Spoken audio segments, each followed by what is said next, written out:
మనం తిమోతి గారికి రాసిన మొదటి పత్రిక పూర్తి చేసుకోవడం జరిగింది లాస్ట్ వీక్ తోటి.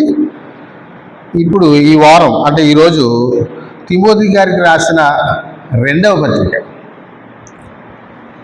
అయితే ఇక్కడ మనం ఏ గ్రంథం చదవటం ప్రారంభించినా గ్రంథానికి సంబంధించిన ఇంట్రడక్షన్ అనేటువంటిది వెరీ వెరీ ఇంపార్టెంట్. అంటే ఆ వెరీ వెరీ అనే దాన్ని ఇన్ఫినిటివ్గా పెట్టుకుంటే అంత ఇంపార్టెంట్ అనమాట.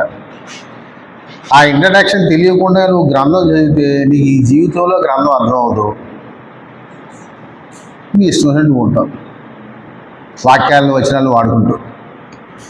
సో అందుచేత తిమోతి గారికి రాసిన ఈ ఒకటో పత్రిక, రెండవ పత్రిక, తీతు గారికి రాసిన ఈ మూడు పత్రికలు ఏమని పిలుస్తారని చెప్పుకున్నాం మనం. ఈ మూడు పత్రికలు ఎవరిని ఉద్దేశించి రాశారు పౌలు గారు అని చెప్పుకుంటా ఉంటాం. పాస్టోరల్ ఎపిసోడ్స్ అంటే పాస్టర్లకి. అయితే అఫ్కోర్స్ ఈనాడు పాస్టర్లకి వాటికి సంబంధం లేదనుకోండి, కానీ నిజానికి ఆయన రాసింది పాస్టర్ల కోసమే రాశారు మూడు పత్రికలు. వీటిలో ముఖ్యంగా ఈ తిమోతి గారికి రాసిన రెండవ పత్రిక ఈ ఇంట్రడక్షన్ లేదా బ్యాక్గ్రౌండ్ అనేటువంటిది చాలా చాలా ఇంపార్టెంట్ అనమాట. ఎందుకు చాలా చాలా ఇంపార్టెంట్ అంటే ఈ తిమోతి గారికి రాసిన రెండవ పత్రిక పౌలు గారు రాసిన పత్రిక రెండింటిలో ఆఖరణ రాసిన పత్రిక. ఈ పత్రిక ఆయన ఆఖరణ రాశారు. నెక్స్ట్ ఈ పత్రిక ఆయన ఎక్కడుండి రాశారంటే జైల్లో ఉండి రాశారు. అది ఇంకా మరి కొద్ది రోజుల్లో ఆయన్ని చంపేస్తారు. అలాంటి పరిస్థితుల్లో ఈ పత్రిక రాశారన్నమాట. ఎవరు? పౌలు గారు తిమోతి గారికి. అందుచేత ఈ పత్రిక అనేటువంటిది చాలా గొప్ప పత్రికగా బైబిల్ పండితులందరూ చెప్తూ ఉంటారు. పౌలు గారు రాసిన పత్రికలన్నింటిలో ఒక విభిన్నమైనటువంటి పత్రికగా దీన్ని చెప్తారు బైబిల్ పండితులు. తిమోతి గారికి రాసిన రెండో పత్రిక. ఒకసారి మనం ఈ పత్రికని గురించి ఆలోచించే ముందు పౌలు గారు 2 సార్లు రోమా పట్టణంలో ఆయన అరెస్ట్ అవ్వడం జరుగుతుంది. మొట్టమొదటిగా ఎప్పుడంటే మనకు తెలుసు అపోస్తుల కార్యాలు చివరిలో ఉంటుంది మనకి. అపోస్తుల కార్యాలు చూడండి, లోకా గారు రాశారు కదా అపోస్తుల కార్యంలో 28వ అధ్యాయము 30-31 వచనాలు చూడండి ఒకసారి. అపోస్తుల కార్యంలో 28వ అధ్యాయము పూర్తిగా అదేంటి కాపురం ఉండి సన్మానించి ఏ ఆటంకం లేక పూర్ణ ధైర్యం ప్రకటించింది, బోధించింది. Very good. చూసారా ఇక్కడ అద్దె ఏంటి అన్నారు కదా. అంటే యాక్చువల్గా ఆయన అప్పుడు ఏం చేశారంటే వాళ్ళు హౌస్ అరెస్ట్ చేశారు. రోమన్ ప్రభుత్వం వాళ్ళు ఏం చేశారంటే ఆయన్ని 2 years 2 సంవత్సరాలు ఆయన్ని ఏం చేశారంటే హౌస్ అరెస్ట్ చేశారు. హౌస్ అరెస్ట్ చేస్తే అలాగని చెప్పి ఆ ఇంటికి అద్దె ఆయనే కట్టుకోవాలి.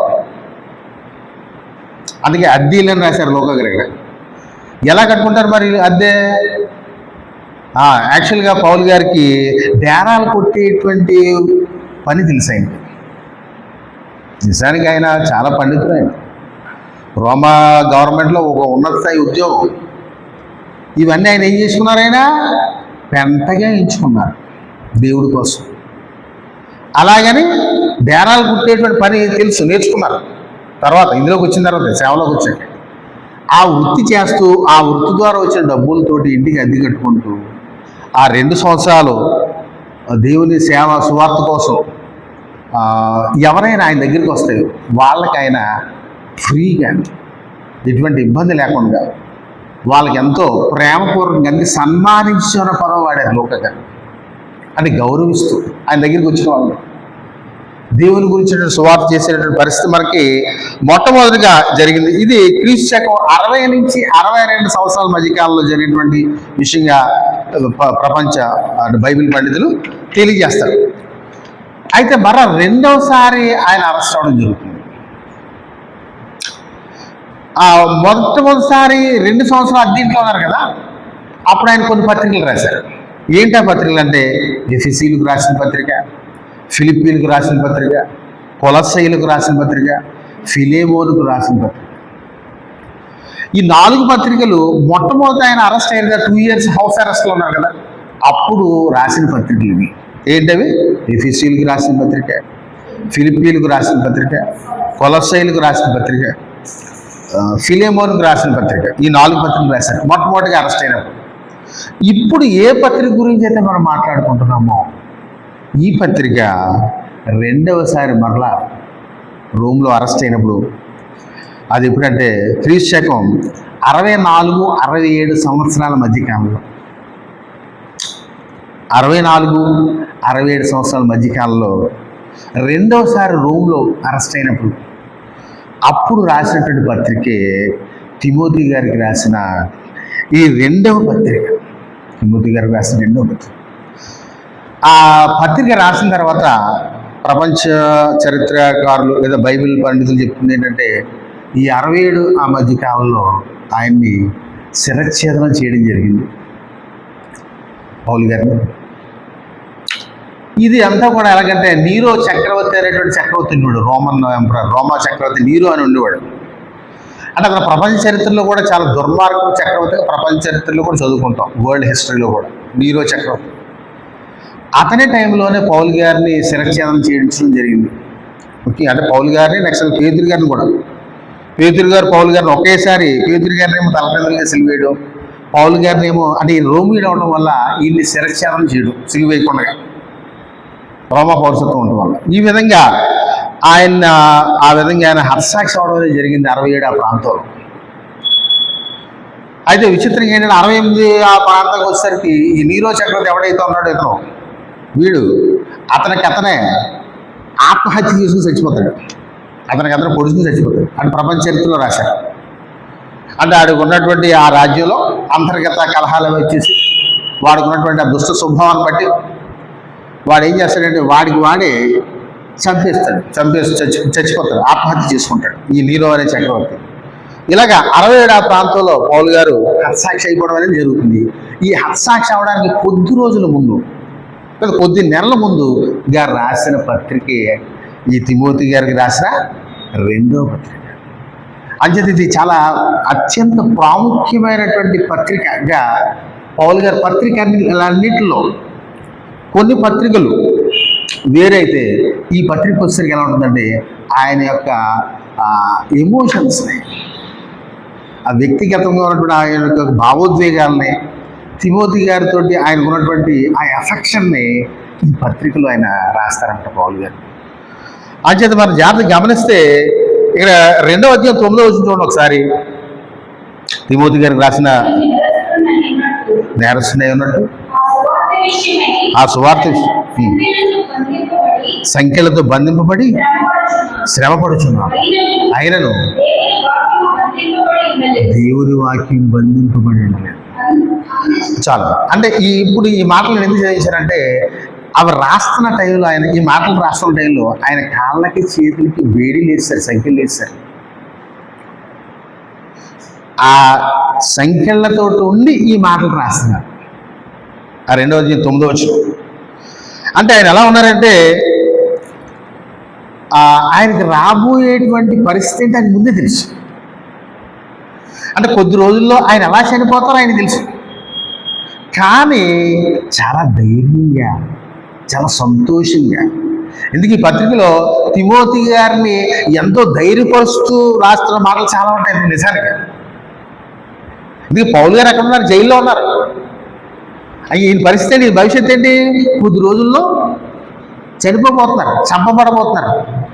కానీ ఈయనకి ఎటువంటి భయం లేకుండా బయట ఉన్న తిమోతి గారికి ధైర్యం చెప్తూ రాసే పత్రిక అదే అనమాట బైబిల్ అంటే. దేవుడు భక్తుడు అంటే ముఖ్యంగా పరిశుద్ధుని పౌలు గారు నుంచి మనం అంటే సేవకులైనా నేర్చుకోవాల్సింది ఇదే అనమాట. అంటే దేవుని సేవలోకి ప్రవేశించిన వ్యక్తి, చావుకు రెడీ అయిన వ్యక్తి దేవుని సేవలోకి ప్రవేశించాలని ఈ పత్రిక చెప్తుంది. అరుస్తూ ఉంటుంది పత్రిక. ఎవరైతే దేవుని సేవకుడిగా బయలుదేరతాడో ఆ వ్యక్తి అంట చావుని ఎప్పుడూ ఆహ్వానిస్తాక రెడీగా ఉండాలంట. అది పత్రికలో పదే పదే వినపడతా ఉన్నాడు ఆ కేక. అందుచేత 1:15 చెప్తున్నారు తిమోతి గారితో. చూడండి ఒకసారి చదవండి. 15 యోగ్యుని గాను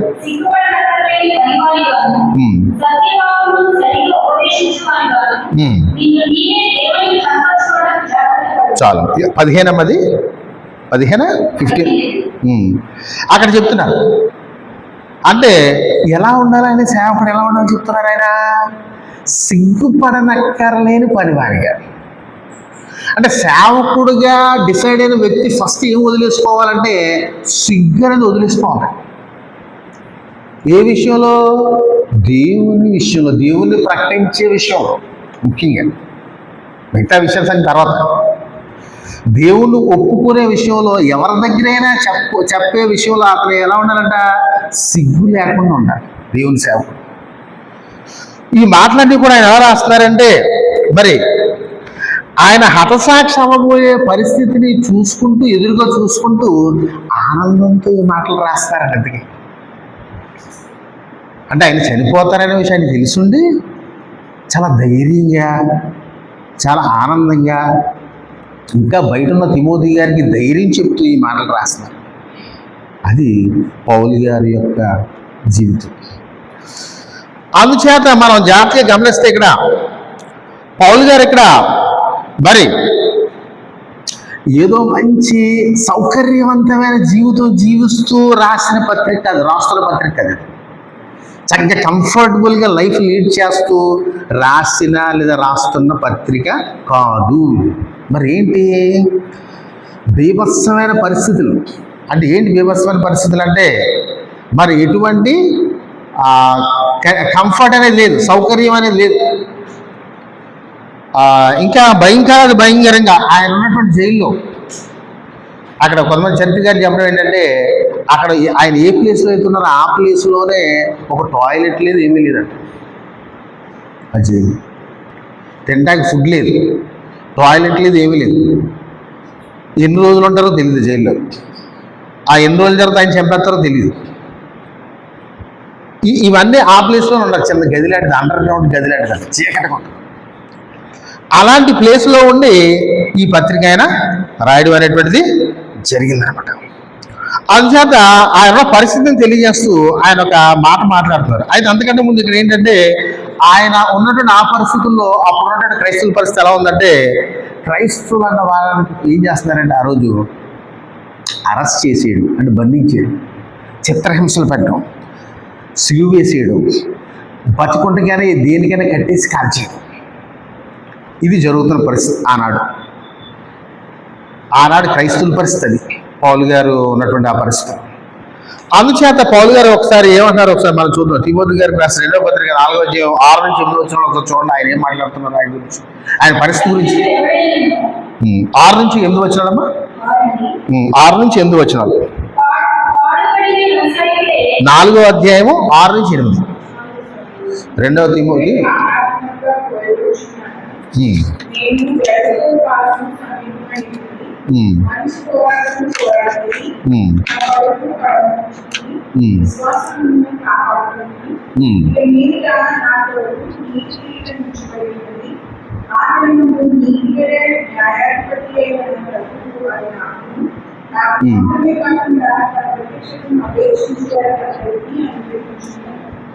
ఇప్పుడు మనకి ఏవైతే వచ్చినా చూసాం. ఇక్కడ ఆయన ఏమంటున్నారంటే, నేను పానార్పణముగా పోయబడుచున్నాను అనే మాట అర్థం ఏంటంటే, నేను ఇక్కడ లోకరీత్యా అయితే నేను ఇక్కడ చిత్రహింసలని చిత్రవద బలి అయిపోతున్నాను అని చెప్పడం అనమాట. ఇక్కడ ఆయన సిచ్యువేషన్, ఆయన పరిస్థితిని తిమోతి గారికి ఏమని చెప్తారంటే, నేను పానార్పణముగా పోయబడుచున్నాను అని చెప్తున్నాడు. అంటే ఆయన ఉన్న పరిస్థితిని తిమోతి గారికి చెప్తున్నాడు. అంటే ఒక సేవకుడు అయిన వ్యక్తి ఎలా ఉండాలి అనేది తెలియడం కోసం, తిమోతి గారికి తెలియడం కోసం ఈ మాటలు చెప్తున్నాడు. నేను పానార్పంగా పోయబడుచున్నాను అంటే అర్థం ఏంటంటే తెలుసా? అది ఎలా మీకు అర్థమవుద్ది అంటే ఇక్కడ క్యాండిల్ వెలిగిస్తున్న తర్వాత క్యాండిల్ కాలుతూ ఉంటుంది కదా, కాలుతూ ఉండేది అది ఏముంటుందండి, కరిగిపోతూ ఉంటుంది కదా, కరిగేలా కింద పడుతూ ఉంటుంది కదా, అదేంటి ఆయన జీవితం జైల్లో ఆనాడు పరిస్థితి. దాన్ని ఆయన ఏమంటారంటే నేను పానార్పణముగా పోయబడుచున్నానని చెప్తూ ఆయన గురించి ఆయన ఎంత గొప్పగా సర్టిఫికెట్ ఇచ్చుకుంటున్నారంటే, అంటే ఆయన అందుకే నేను క్రీస్తుని పోలి నడుచుకున్న ప్రకారం మీరు నన్ను పోలి నడుచుకున్న అన్న మాట చెప్పడానికి కారణం ఏంటంటే ఇక్కడ ఏమంటారంటే ఆయన నేను మంచి పోరాటము పోరాడి తిని అని చెప్పేస్తారు. ఆయన చనిపోకముందే తన గురించి తాను సర్టిఫికేట్ ఇచ్చుకుంటున్నారు. చనిపోకముందే తన గురించి తాను సర్టిఫికేట్ ఇచ్చుకోవాలంటే దానికి ఎంత శ్రమ ఉండాలి అసలు చెప్పండి. అసలు వాళ్ళ ముందు ఎంత శ్రమ ఉండాలి, ఎన్ని కష్టాలు అనుభవించాలి చెప్పండి, అవునా కదా. అందుకని ఏమంటున్నారు, నేను మంచి పోరాటం పోరాడి తిని నా పరుగు కడముట్టించి తిని. ఆనాడు ఏంటంటే ఈ ఒలింపిక్స్ లేదా ఈ మ్యారథాన్ రన్నింగ్ రేసెస్ అవి జరిగేవి ఆ ప్రాంతాల్లో. సో ఆ రన్నర్స్ ఆ పరుగు పందెంలో గెలుపొందడం అలాంటి విషయాలను ఆయన తీసుకుని ఇక్కడ మాట్లాడుతున్నారు. ఈ రన్నింగ్ రేస్లో ఏం చేశారంటే ఆయన గెలిచారంట. అదే విషయాన్ని నా పరుగు కనముట్టించుతని. ఇంకేమని చెప్తున్నారు, ఎంత ధైర్యంతో ఎంత కాన్ఫిడెన్స్ ఏమంటున్నారు, ఆయన కోసం ఏముందని చెప్తున్నారు, ఆయన దేవుడు ఏం ఏర్పాటు చేశారని చెప్తున్నారు, దేవుడు ఆయన కోసం ఏమి ఉంచారని చెప్తున్నారు. అక్కడ పౌలు గారు నీతి కిరీటం ఉంచబడిందంట ఆయన కోసం, నీతి కిరీటం. చూడండి ఎంత చక్కటి అసలే ఇలాంటి మాటలు ఏ భక్తుడైనా చెప్పగలరా? ఆయన నిజానికి ఏ అపోస్తులుడు కూడా చెప్పలేదు అలాగే ఇంత ధైర్యంగా. ఒకే ఒక్కరు చెప్పారు, అదే మనోళ్ళి పౌలు గారు. అందుచేత మరి ఇలాంటి మాటలన్నీ కూడా తిమోతి గారికి రాస్తున్నారు. అంటే తిమోతి గారికి ధైర్యాన్ని ఇచ్చే మాటలు ఇవన్నీ. ఎందుకంటే బైబిల్ పండితులు చెప్తున్నారు బట్టి ఏంటంటే తిమోతి గారు స్వతహాగా మరి కొద్దిగా భయం కలిగినటువంటి వ్యక్తి ఆయన. అలాగని ఆయన చాలా నీతివంతుడే తిమోతి గారు. అందుకని ఆయనకి ధైర్యం కలగడానికి ఈ మాటలో పౌలు గారు తిమోతి గారికి రాస్తున్నారన్నమాట. అందుకని చూడండి మనం ఒకసారి 1వ వచనం చూడండి, తిమోతి గారిని ఏమైనా సంబోధిస్తున్నారు పౌలు గారు ఒకసారి.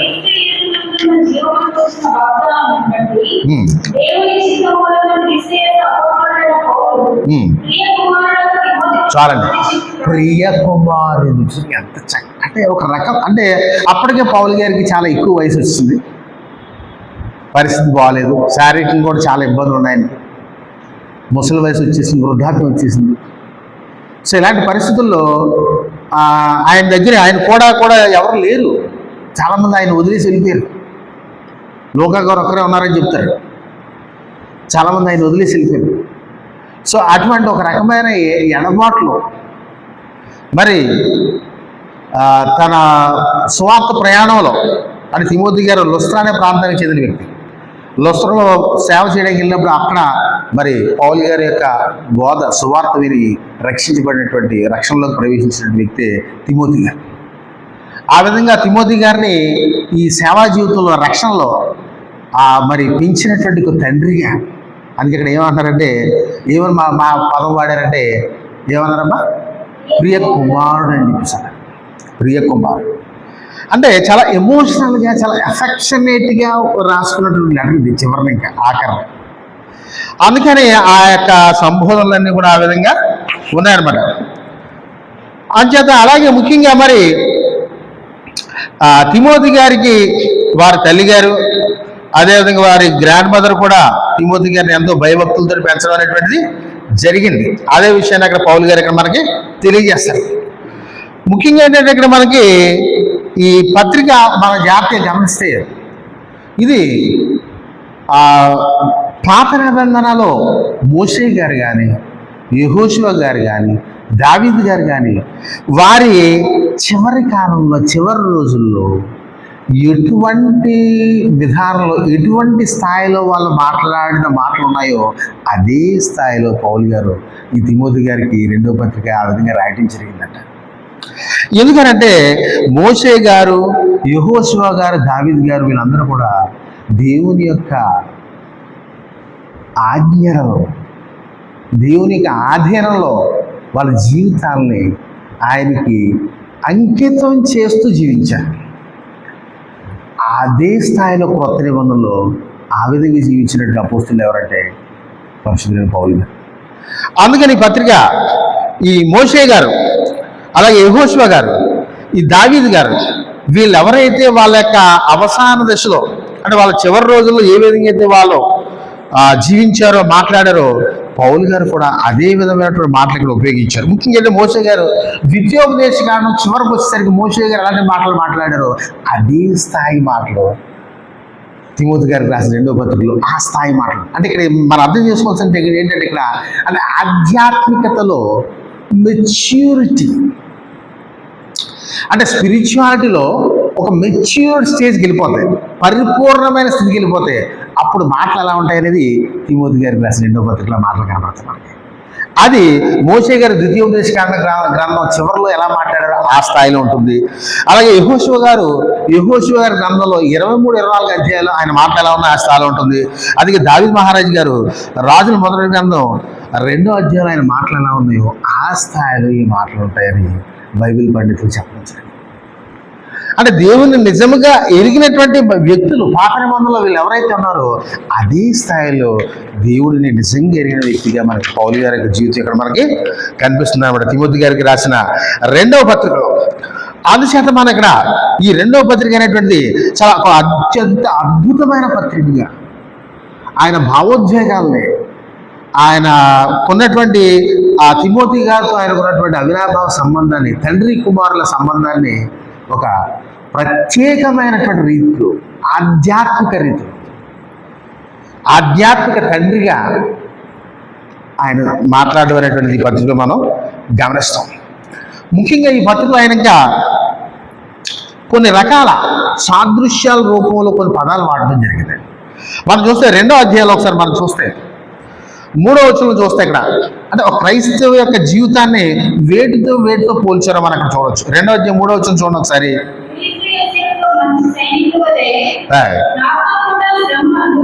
చాలండి, చూసారా? క్రీస్తు యేసు యొక్క మంచి సైనికుని వలె, ఏమంటే soldier, good soldier, an ideal soldier. ఏమంటున్నారు తిమోతి గారిని? ఏమంటారు? నాతో కూడా ఏం చేయమంటారు? ఆయన శ్రమను అనుభవించమంటున్నారు. నాతో కూడా శ్రమను అనుభవించమని ఈ పెద్ద బోధకుడు, గొప్ప బోధకుడు చెప్తా ఉంటే యేసు ప్రభువుని నమ్ముకుంటే ఏ శ్రమలు లేవనేటువంటి దొంగ బోధకుల కాలంలో మనం ఉన్నాం ఇక్కడ 2000 సంవత్సరాల నుంచి. ఆయన ఏమన్నారు అక్కడ? క్రీస్తు యేసు యొక్క మంచి సైనికుని వల్ల నాతో కూడా ఏం చేయమంటారు? ఆయన శ్రమను అనుభవించమని చెప్తున్నారు. నీకు దీవెనలు వస్తాయి, ఆశీర్వాదాలు వస్తాయి, రా అని పిలవట్లేదు అక్కడ. శ్రమను అనుభవించదు కానీ రా అంటున్నారు. ఏమర్థమవుతుంది అసలు మనకు వాక్యాలు? 5వ వచనంలో ఏమంటారు?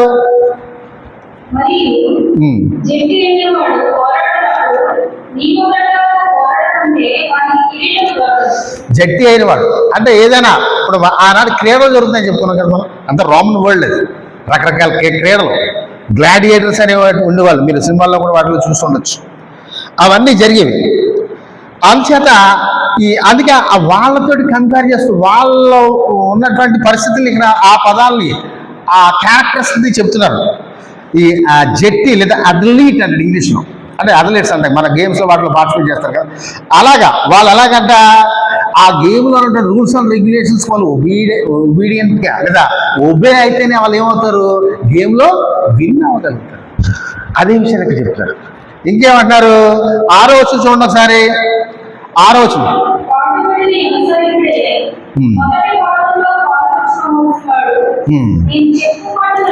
అదండి ఇక్కడ మనకి వ్యవసాయకుడితో పోస్తున్నాడు.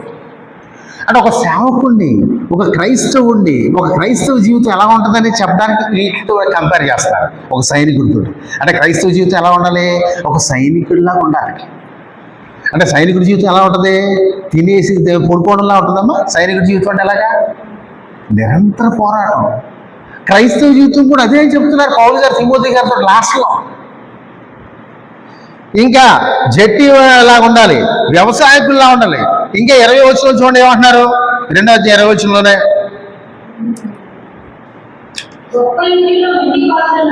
అది గొప్ప ఇంటిలో వెండి పాత్ర, కొన్ని రకరకాల పాత్రలు ఉంటాయి కదా. ఒక ఇల్లు, మన ఇల్లు ఉంది, ఇంట్లో వంటగదులు ఏముంటాయి, అన్ని అల్యూమినియం పాత్రలే ఉంటాయండి. స్టీల్ ఉంటాయి, ఇంకేముంటాయి, ఇత్తడి ఉంటాయి, అంటే రకరకాల పాత్రలు ఉంటాయి. అలాగని ఏ పాత్ర పని ఆ పాత్రదే కదా. ఆ విషయాన్ని ఇక్కడ మనకి 20 వచనంలో తెలియజేస్తారు. అంటే మరి ఒక పాత్రలాగా దేవుడు మనల్ని ఒక పనిముట్లకు ఉపయోగించుకుంటున్నారు అనేటువంటి స్థాయికి మనం రాగలగాలి. కానీ మనం ఏ స్థాయిలో ఉన్నాం, నా అంత భక్తులు లేడు, నా అంత భక్తురాలు లేదనేటువంటి ఏమంటే ఆ స్థాయిలో ఉన్నాం మనం. అంటే మన నిజస్వరూపం ఏంటో మనకి తెలియట్లేదు, మన ఒరిజినాలిటీ మనకు తెలియట్లేదు. అందుకే మనం ఎలా ఫీల్ అవుతున్నాం, నా అంత భక్తులు లేదు, నా అంత భక్తురాలు లేదని ఫీల్ అవుతున్నాం. ఇక్కడ భక్తుడు ఏమంటున్నారు, పాత్రలో అంటారు మనం. ఇంకా 26 వచనంలో ఏమంటారమ్మా, 26, 2వ అధ్యాయం 26 వచనం, 2వ అధ్యాయం 26 వచనం.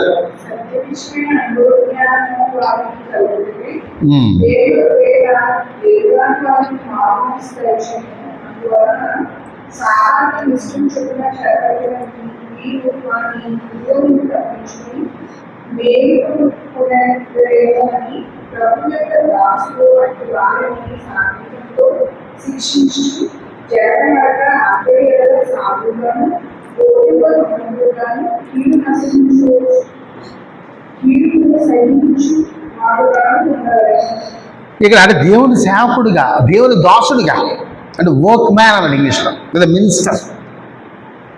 మినిస్టర్ అంటే అర్థం ఏంటి, దాసుడు, సేవకుడు అని అర్థం, పరిచారకుడు అని అర్థం.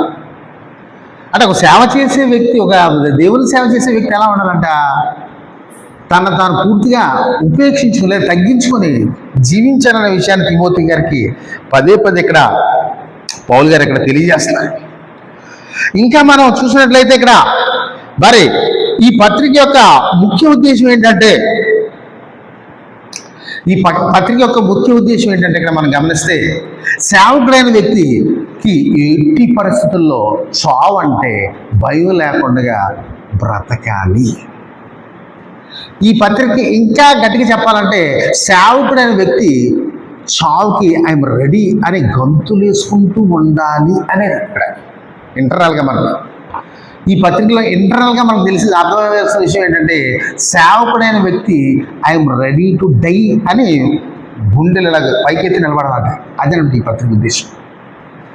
అందుకని అక్కడ ఏమన్నారు, ఆయన తిమోతి గారికి ఏం చెప్తున్నారంటే, డు నాట్ ఫియర్, అంటే భయపడొద్దని చెప్తున్నారు, అలాగే సిగ్గుపడొద్దని చెప్తున్నారు. ఇంకేమన్నారు, బాధపడడానికి రెడీ అయిపో అన్నారు. కష్టాల శ్రమలు అనిపించడానికి గంతులు వేసుకుంటూ ఉందని చెప్తున్నారు. అని ఏ మనిషి చెప్తున్నారు, ఎక్కడున్న మనిషి చెప్తున్నారు, ఏ పరిస్థితిలో ఉన్న మనిషి చెప్తున్నారు, జైల్లో సంఖ్యలు వేయబడి కొద్ది రోజుల్లో చచ్చిపోబోయే వ్యక్తి చెప్తున్న మాటలు. అందుచేత ఇక్కడ మనం గమనించాల్సిన విషయం ఏంటంటే, ఇక్కడ మరి ముఖ్యంగా ఒక మరి ఎంతో భావోద్వేగంతో మాట్లాడుతున్నటువంటి మాటలుగా ఇక్కడ మనం ఇవన్నీ కూడా మనం ఇక్కడ గమనించుకోవచ్చు. మరి అందుచేత ఇక్కడ మనం చూసినట్లయితే ఒకసారి మరి 3వ అధ్యాయం ఒకసారి చూడండి అమ్మా, 3వ అధ్యాయం ఒకసారి చూడండి. 3వ అధ్యాయంలో చెప్తున్నారు, అంత్యదినములో అపాయకరమైన కాలంలో వచ్చినట్టు తెలుసుకున్నాము. అంటే ముందుగానే చెప్తున్నారు. అంటే అంత్యదినాలు అంటే అర్థం ఏంటంటే, ఆయన వెళ్ళిపోయినప్పటి నుంచి ఇప్పటి వరకు జరుగుతున్నటువంటి దినాలన్నీ కూడా, పౌలు గారు వెళ్ళిపోయినప్పటి నుంచి ఇప్పటి వరకు స్టిల్ ఇప్పటికీ ఇంకెప్పటి వరకు ఉంటాయో ఆ దినాలన్నీ కూడా ఇందులోకి వస్తాయి, ఈ లిస్టులోకి వస్తాయి. ఎలాగైనా అంత్యదినంలో అపాయకరమైన కాలంలో వచ్చినని తెలుసుకున్నాము. అంటే ముందు జాగ్రత్త చెప్తున్నారు తిమోతి గారికి, పరిస్థితులు ఎలా ఉండబోతాయో. ఎలాగనగా మనుషులు స్వార్థప్రియులు, ధనాపేక్షులు, బెంకములాడువారు, అహంకారులు, దూషకులు, తల్లిదండ్రులకు అవిధేయులు, కృతజ్ఞత లేని వారు అపవిత్రులు, అనురాగరహితులు, అతిద్వేషులు, అపవాదకులు, అజితేంద్రియులు, క్రూరులు, సజ్జన ద్వేషులు, ద్రోహులు, మూర్ఖులు, గర్వాంధులు, ప్రేమించువారు ఉండి ఇందులో చూడండి ఒకసారి ఆగమ్మా. ఈ క్వాలిటీస్ అన్ని జాగ్రత్త ఒళ్ళు దగ్గర పెట్టుకుని మనం ఆలోచించుకుంటే పుష్కలంగా ఇవన్నీ మనలో ఉన్నాయి. అవునా కదా?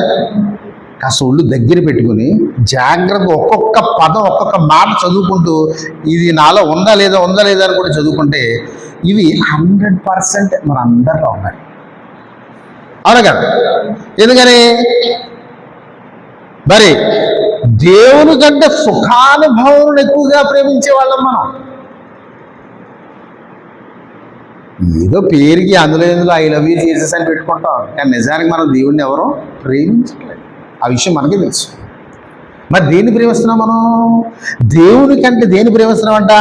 సుఖానుభవం, కంఫర్ట్ లైఫ్, కంఫర్టబుల్ లైఫ్. మనం ఎప్పుడు ఏం కోరుకుంటాం? Comfortable life. పత్రికలు ఏం చెప్తున్నారు? పౌలు గారు తిమోతి గారికి ఏమని చెప్తున్నారు? వచ్చే నాతో పాటు శ్రమ అనుభవించడానికి. ఆయన ఉన్న పరిస్థితి ఏంటి? జైల్లో ఉన్నారు. ఇంకో కొద్ది రోజుల్లో అయిపోతుంది ఆయన పని, చివరికి వస్తుంది. అందుచేత అలాంటి పరిస్థితుల్లో సంఖ్యలు వేస్తారు. అంటే కదలకుండా ఏదో ఆయన ఏమైనా హంత కూడా ఏంటి తెలుస్తుంది, మొత్తం కాళ్ళకి చేతికి సంఖ్యలు వేస్తారంట. అప్పటికి బాగా పెద్ద వయసు, ముసలి వయసు. అలాంటి పరిస్థితుల్లో రాసిన పత్రిక. పైకి భక్తి గల వారి వలె ఉండి దాని శక్తిని ఆశ్రయించిన వారినే ఉందరు, ఇటు వారికి ద బెస్ట్. మంచి బాగా అప్లై అయిపోతాయి మనకి ఇవన్నీ. జాగ్రత్తగా ఆలోచించుకుంటే ఎలా ఉంటాం మనం? పైకి భక్తి గల వాళ్ళే ఉంటాం. ఏదో వారంలో రోజు సెట్ చేసుకున్నాం, ఆ రోజు వెళ్ళిపోతాం, ఒక గంట 2 గంటలు గడిపేస్తాం. ఏమంతే ఆ గంట 2 గంటల కూడా రోజుల్లో ఎలా ఉన్నాం? వెళ్ళిపోయి కూర్చొని ఫోన్ ఏదో చూసుకుంటూ ఉంటాం. ఇలా మా కార్యక్రమం అయిపోద్ది. ఏం ఫీల్ అవుతాం మనం? భక్తి గలవారు. కానీ ఏంటి మన పరిస్థితి? దాని శక్తిని ఆశ్రయించిన వారే. వాళ్ళ శక్తి, దానికి శక్తి ఉందో లేదో మనకి తెలిసి, మాకు భక్తి ఉందండి. మనకి భక్తి ఉంటే దానికి శక్తి ఉందన్న విషయం అర్థమవుతుంది. మనకి భక్తి లేదు, దానికి శక్తి ఎలా ఉందన్న విషయం మనకు తెలుస్తుంది. అందుకే ఏమన్నారు? దాని శక్తిని ఆశ్రయించని వారినై ఉందరు, ఇటు వారికి విముఖుడమై ఉండు. ఎందుకంటే మొత్తం చుట్టాలు అలా ఉన్నారు, దొంగ బోధకులు అప్పటికే ఉన్నారు ఫుల్ మొత్తం. ఇప్పుడు ఈ లోపల అలాగే ఉంటారు.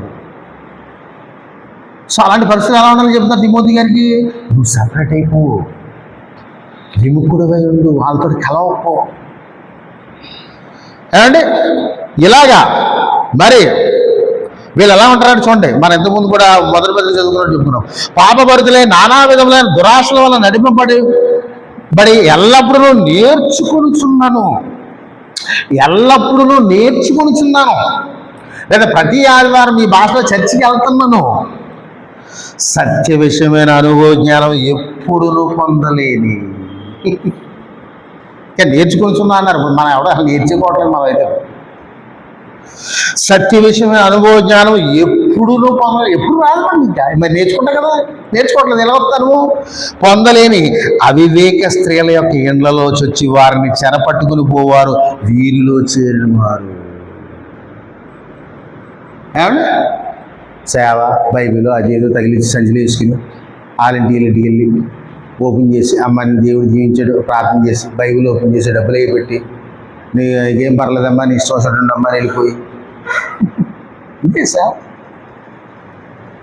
200 సంవత్సరాల కాలం నుంచి ఈ దేశంలో ఈ ప్రాంతాల్లో అయితే సేవ అలాగే మొదలయ్యారు. మిషనరీలు వచ్చేంతవరకు మిషనరీలు ఆ మహానుభావులు చేసిన సేవ వాళ్ళే.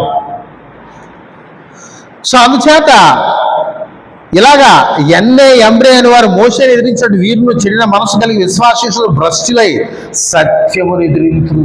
ఆల్రెడీ ఎప్పుడూ ఎదిరించే సత్యాన్ని సమాధానం చేస్తారు. ఇప్పుడైతే అక్కడ ఆనాడైతే సత్యాన్ని ఎదిరించున్నారు, ఇప్పుడున్న వాళ్ళందరూ దాన్ని సమాధి చేస్తున్నారు. సో అందుచేత మరి ఇలాగా 10వ అయితే నీవు నా బోధను, నా ప్రవర్తనను, నా ఉద్దేశమును, నా విశ్వాసము, నా దీర్ఘశాంతమును, నా ప్రేమను, నా ఓర్పును. సరే, ఎలా మాట్లాడుతున్నారు? నీవు నా బోధను, నా ప్రవర్తనను. చూడండి అసలు ఏంటి, ఎన్ని గట్స్ ఉండాలి ఆ మాటలు రాయటే. చెప్పండి. నీవు నా బోధను, నా ప్రవర్తనను, నా ఉద్దేశమును, నా విశ్వాసమును, నా దీర్ఘశాంతమును, నా ప్రేమను, నా ఓర్పును.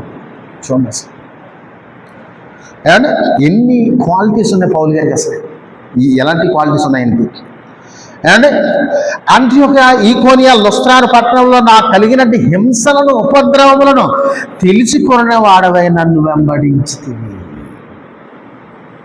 అంటే నేనేంటో నీకు పూర్తిగా తెలుసు, నన్ను పూర్తిగా స్టడీ చేసావు. నేనేంటో నీకు తెలుసు కాబట్టి అందుకే నువ్వేంటో నాకు తెలుసు.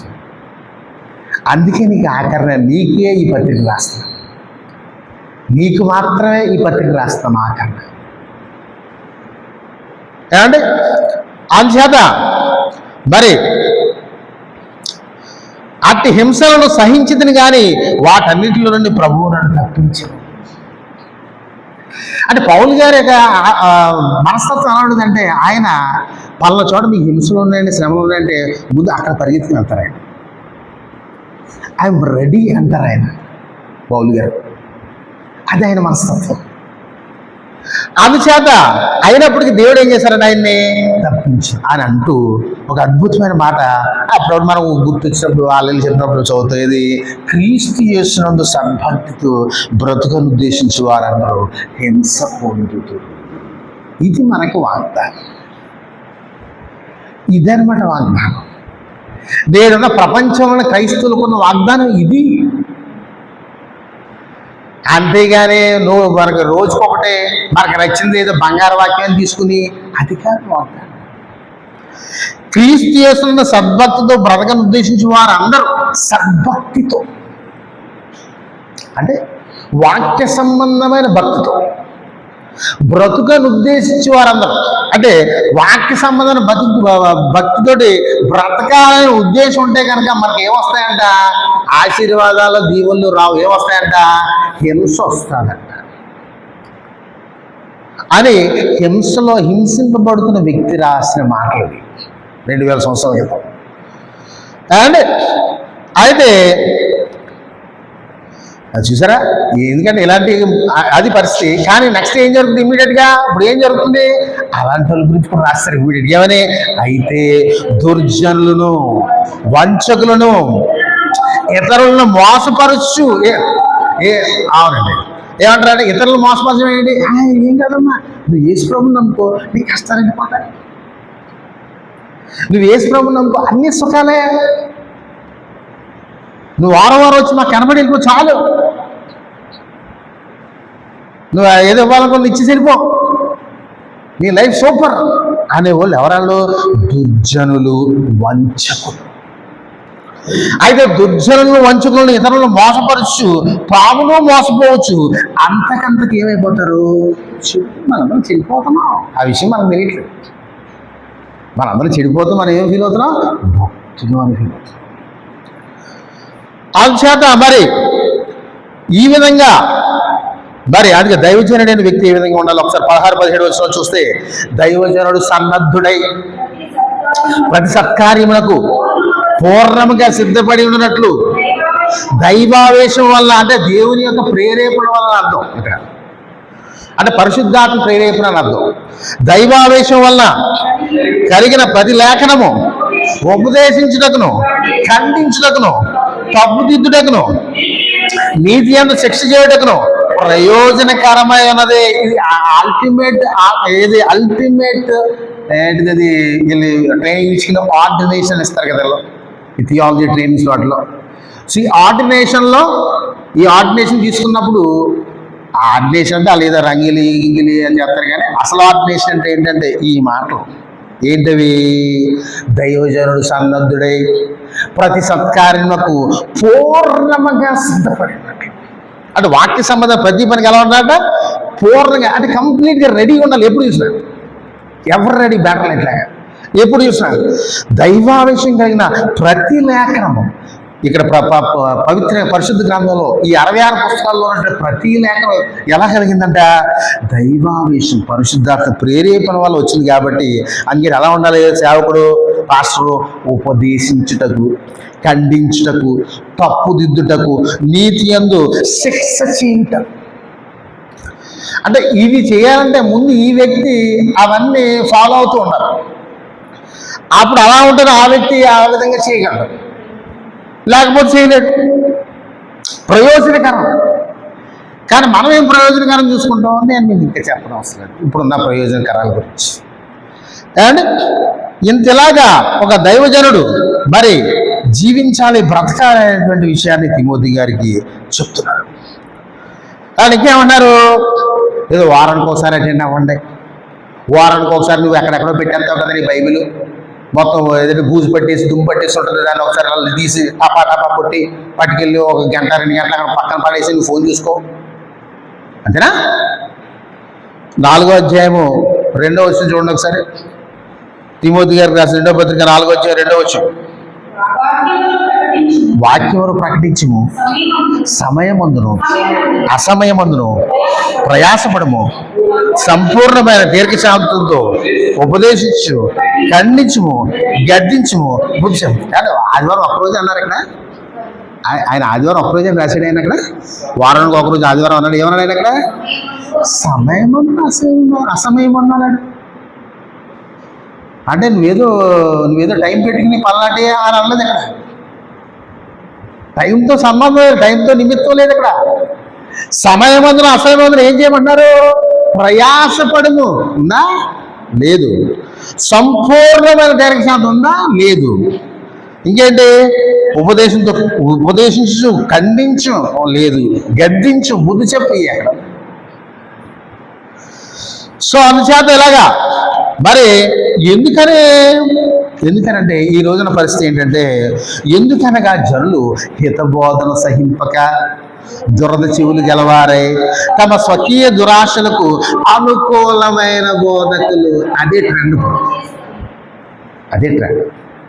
అనుకూలమైన బోధకులు అంటే మనకు నచ్చిన బోధకులు, మనకు నచ్చినట్టుగా, మనకి నొప్పి గిప్పి ఏం తెలియకుండా చక్కగా, అమ్మ నువ్వు ఏం పర్లేదు, నీకేం పర్లేదు అమ్మ, నువ్వు చాలా బాగున్నావు, నువ్వు చాలా భక్తిగా ఉన్నావమ్మా, నీ భక్తి నీకు తెలియదమ్మా, నువ్వు ఇలాగే కంటిన్యూ అవుతాను, నువ్వు అలా ఉండు, నువ్వు ఏ దేవుడికి ఇవ్వాలనుకున్నా ఇచ్చేసుకో, నేను ప్రార్థన చేస్తాను.